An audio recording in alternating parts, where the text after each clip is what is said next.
Սիրելի հայրենակիցներ, ինչ բոլորի օջախներում սկսվել է նախատոնական եռուզեռը, տասնյակ մեր հայրենակիցներ ապօրինաբար զրկված են ազատության մեջ գալիք տոները դիմավորելու հնարավորություն։ Հայաստանի և Ադրբեջանի բանտերում են իրենց հայրենիքին, համոզմունքներին, պայքարին, իրենց արժեքներին հավատարիմ մնալու համար հետապնդվող հայերը։ Ազատություն Բագրատ Սրբազան։ Ազատություն Միքայել Սրբազանին։ Ազատություն Արշակ Սրբազանին։ Ազատություն Մկրտիչ Սրբազանին։ Ազատություն Սամվել Կարապետյանին։ Ազատություն Բակո Սահակյանին։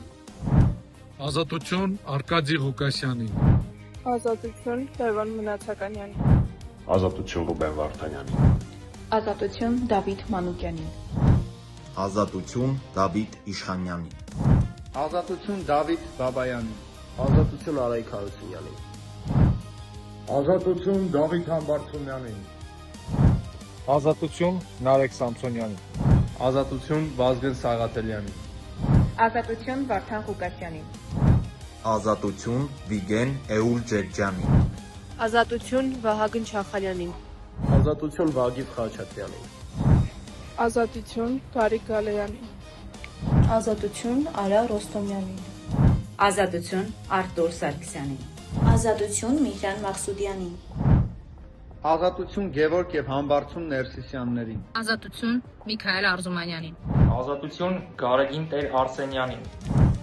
Ազատություն Անդրանիկ Սամիսյանին։ Ազատություն հայ ռազմագերիներին։ Ազատություն բոլոր քաղբանդարկյալներին։ Գալիք տոները նաև հույսի եւ հավատի օրեր են։ Սակայն հույս տարած գործողության ընդամենը երազանք է։ Հավատն առաջանքի, ինքնախապեյություն։ Հայաստանը ազատ չէ, մինչև ազատված չէ վերջին քաղբանդարկյալը։ Հայաստանը ազատ չէ, մինչև Բաքվի բանտերից հետ չի վերադառնա վերջին հայը։ Հայաստանն ազատ չէ, քանի դեռ Հայաստանի կառավարիչները չեն իրականացնում հայ ժողովրդի իղձերը։ Ազատություն մեր երկրին, ազատություն մեր ժողովրդին։ Շնորհավոր ամանոր եւ սուրբ ծնունդ։